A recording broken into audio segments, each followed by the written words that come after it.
ముఖ్యంగా కనకరాజ్ సూరి గారికి, అరింగి సూర్యారావు గారికి, అలాగే బన్ను గారికి కూడా మనస్ఫూర్తిగా నా కృతజ్ఞతలు తెలియజేసుకుంటాను.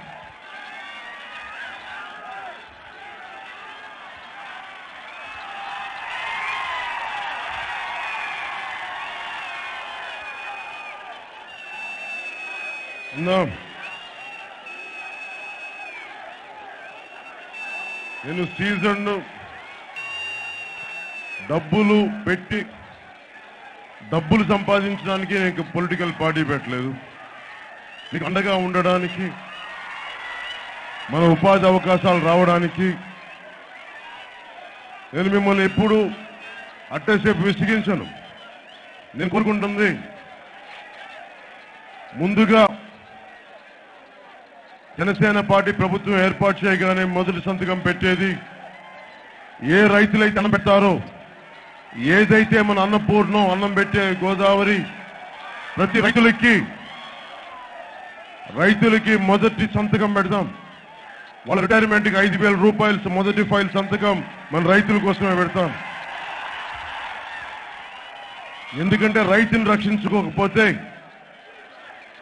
మనం బతకడానికి కూడా కష్టం. అలాంటి రైతుకి మనం రుణపడి ఉంటాం. అలాగే సాగు సహాయాన్ని కూడా 8,000 రూపాయలని దాన్ని ముందుకు తీసుకెళ్తాను వచ్చిన రోజునే. అలాగే భీమవరం ఇదే సభలో మాట్లాడాను.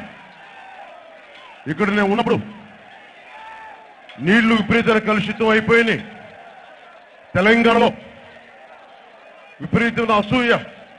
మన గోదావరి జిల్లాలు ఉన్నాయి, పచ్చటి గోదావరి జిల్లాలు. ఈ గోదావరి జిల్లాలు చూసి మొత్తం ఆంధ్రప్రదేశ్ అంత పచ్చగా ఉందని చెప్పి మన గోదావరి జిల్లాల తాలూకు పచ్చదనమే మన ఏర్పడి హైదరాబాద్ లాంటి నగరాన్ని కోల్పోయాం. ఈ రోజున భీమవరం నుంచి మీకు మాటిస్తున్నాను,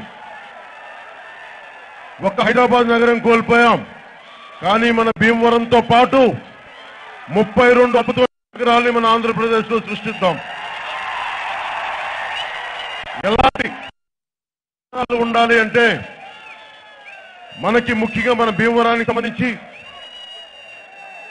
నేను ఇంతమంది ఎమ్మెల్యేలు ఉన్నారు, ఏ ఒక్కరన్నా సరే ఎన్నిసార్లు డంపింగ్ యార్డ్కి వెళ్ళారో ఒకసారి చూడండి. ఎవరన్నా డంపింగ్ యార్డ్కి ఉన్న ఎమ్మెల్యేలు ఎవరన్నా? ఇందాకే మీడియా వారు అడుగుతున్నారు, మీరు ఎమ్మెల్యేగా గెలిచాక ఎన్ని రోజులు ఉంటారు భీమవరంలో ఉంటే? 2 ప్రశ్నలు అడిగారు. భీమవరం నుంచి ఎందుకు పోటీ చేస్తున్నారని. భీమవరం నుంచి పోటీ చేయడానికి ఇది మా సొంత జిల్లా. ఇది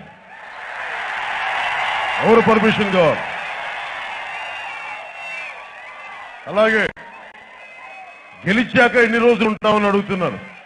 ఏమీ గెలవకుండానే ఒక కౌన్సిల్ మెంబర్